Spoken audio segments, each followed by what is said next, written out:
साल था 1857 की क्रांति, भारत का पहला स्वतंत्रता संग्राम। भारत एक ऐसा देश जिसकी संस्कृति हजारों साल पुरानी है, लेकिन एक समय था जब इस देश को गुलामी की बेड़ियों में जकड़ दिया गया था। अंग्रेजों का राज, अत्याचार, अन्याय और शोषण। लेकिन साल था 1857 और भारत की धरती गरज उठी। और गरज उठे थे सैनिक, जग उठे थे किसान, जग उठा था हिंदू मुस्लिम एकता का स्वर और शुरू हुआ भारत का पहला स्वतंत्रता संग्राम। आज इस वीडियो में हम जानेंगे 1857 की क्रांति क्या थी, क्यों हुई और कौन कौन शामिल थे और इसका भारत पर क्या असर पड़ा। 17वीं शताब्दी में British East India Company Bharat आई थी सिर्फ व्यापार करने, लेकिन धीरे धीरे उन्होंने चालाकी से भारत के राजाओं को आपस में लड़वाकर पूरे देश अपने कब्जे में ले लिया। 1757 प्लासी का युद्ध, बंगाल अंग्रेजों के हाथ में गया और 1764 बक्सर का युद्ध, भारत की आर्थिक नींव हिल गई। फिर शुरू हुआ दोहरे कर, कड़े कानून, लूट खसोट और भारतीयों का शोषण। क्रांति के 5 प्रमुख कारण थे: आर्थिक शोषण, कड़े कानून, धार्मिक हस्तक्षेप, सेना में भेदभाव और नई राइफल के कारतूस। क्रांति का चिंगारी बने मंगल पांडे।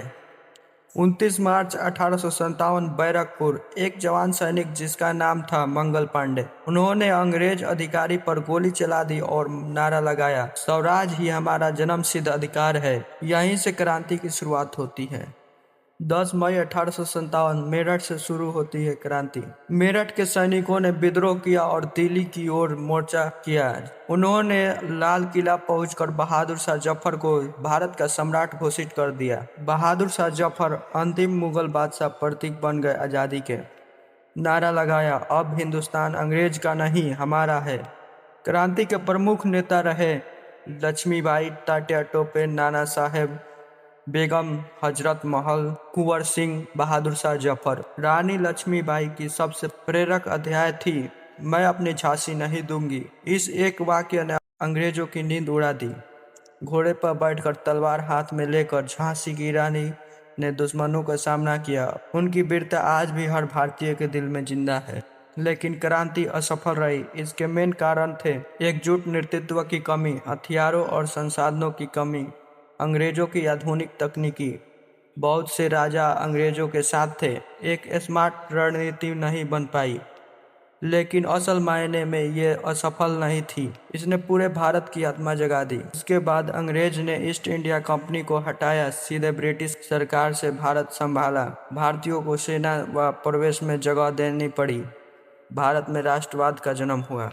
इस कहानी का निष्कर्ष यह था कि 1857 की क्रांति भले ही पूरी तरह से सफल ना हो सकी, लेकिन इसने भारत की आज़ादी की नींव रख दी। यह सिर्फ विद्रोह नहीं, एक सपना था, स्वाधीन भारत का सपना। और उसी सपने ने आगे चलकर 1947 की आज़ादी को जन्म दिया। अगर आप भी भारतीय हैं तो इस इतिहास को सिर्फ पढ़िए मत, इसे महसूस कीजिए, क्योंकि आज हमारी आज़ादी की कीमत उसी क्रांतिकारी के खून से लिखी गई है। अगर वीडियो अच्छा लगा है तो लाइक शेयर जरूर करें और कमेंट में जय हिंद लिखें। मिलते हैं अगले वीडियो में। जय हिंद, वंदे मातरम।